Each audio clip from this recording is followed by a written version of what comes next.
Shalom, selamat pagi Bapak Ibu Saudaraku yang dikasihi Tuhan. Salam sejahtera buat saudara semua dimanapun berada.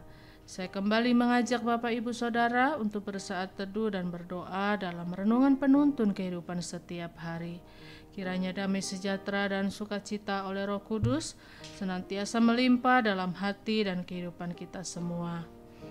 Tema renungan penuntun kita hari ini adalah menghardik setan. Ayat bacaan kita terdapat di dalam Injil Lukas 4 ayat 31 sampai 37 dan di dalam ayat yang ke-35 berkata demikian. Hai engkau Yesus orang Nazaret, apa urusanmu dengan kami? Engkau datang hendak membinasakan kami? Aku tahu siapa engkau, yang kudus dari Allah. Bapak Ibu Saudaraku yang dikasihi Tuhan, kita tahu ada banyak orang yang menyebut dirinya orang percaya, menyebut dirinya anak Tuhan, menyebut dirinya orang beragama, tetapi di satu sisi hidupnya tetap dikendalikan oleh setan. Yesus mati di kayu salib sebagai sebuah proklamasi bahwa setan tidak punya kuasa lagi atas hidup kita. Karena dia sudah hancurkan kuasa iblis di atas kayu salib melalui darahnya yang tercurah. Setan sedang membelenggu dan menghancurkan. Karena untuk itulah dia datang. Tetapi waktu kita berjalan bersama dengan Yesus, kita bukan sekedar memiliki sebuah agama, tetapi kita juga dipenuhi dengan kuasa. Kuasa itulah yang Yesus pakai untuk menghardik setan. Yesus ambil otoritasnya untuk menghardik setan. Yesus tidak membiarkan setan membelenggu. Yesus tidak membiarkan setan menghancurkan pelayanannya. Tetapi dia mengambil otoritasnya dan berkata, diam, tenanglah, dan keluar. Nah Bapak Ibu Saudaraku yang dikasihi Tuhan, sebagai pengikut Kristus, kita harus menyadari bahwa kita juga punya kuasa untuk menghardik setan. Tetapi apa syaratnya kita dapat menghardik setan? Melalui ayat bacaan hari ini kita belajar bahwa ada beberapa pelajaran penting yang dapat kita ambil sebagai pedoman kita untuk kita melangkah sesuai dengan tuntunan Tuhan pada hari ini. Yang pertama, jika hidup kita benar, kita dapat menghardik setan. Yesus bergaul karib dengan Bapa. Karena itu Alkitab berkata pagi-pagi benar Yesus keluar dan berdoa seorang diri. Jadi Yesus hidup benar. Tidak ada keserakahan dalam dirinya. Tidak ada kesombongan, keegoisan.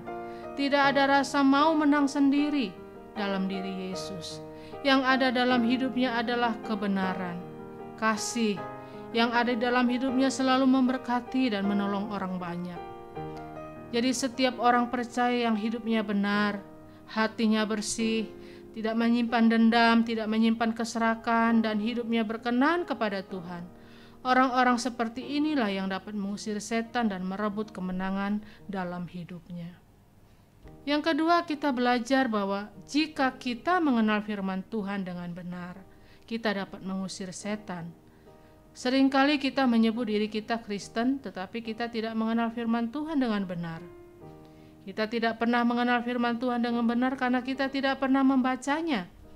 Kita hanya mendengar kata orang, tetapi kita sendiri tidak pernah menggali sendiri secara khusus firman Tuhan. Jadi jika kita tidak mengenal firman Tuhan dengan benar, maka iblis akan mempermainkan kita. Kalau kita tahu firman Tuhan, kita tidak akan dipermainkan oleh iblis. Jika kita tahu firman Tuhan dengan benar, maka iman kita tidak akan diombang-ambingkan oleh ajaran-ajaran sesat. Dan berikutnya, kita belajar bahwa jika kita konsisten dalam iman dan melawan iblis dengan iman yang teguh, maka kita dapat menghardik setan dari hidup kita. Sampai kapan kita harus tetap berdoa, mengusir dan mematahkan kuasa kegelapan yang terus mengganggu hidup kita? Jawabannya adalah sampai iblis lari. Karena doa, iman dan kepastian kita di dalam Kristus akan membuat iblis kehilangan kuasa atas hidup kita. Jadi Bapak Ibu Saudaraku yang dikasihi Tuhan, hidup di dalam Yesus bukan hanya sekedar mempunyai agama, tetapi hidup di dalam Yesus berarti berjalan dalam kuasa. Orang percaya yang hidup dalam kuasa adalah orang yang hidupnya benar, mengenal dan hidup di dalam firman dengan benar, dan tetap konsisten dalam imannya. Amin. Mari kita berdoa.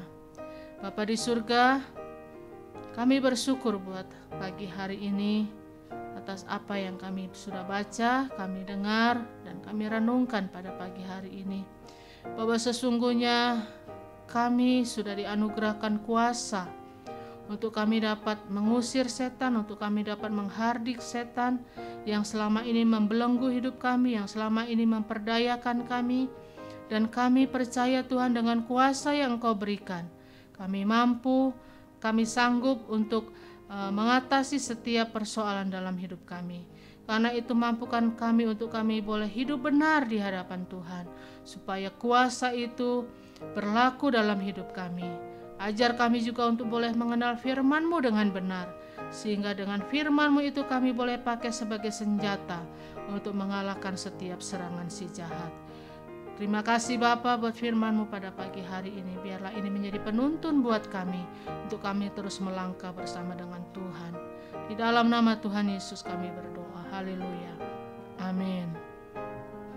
Kiranya berkat yang sempurna dari Allah Bapa kita, kasih karunia dari Tuhan Yesus Kristus, dan persekutuan yang indah dengan Roh Kudus menyertai kita semua dari sekarang ini dan sampai selama-lamanya.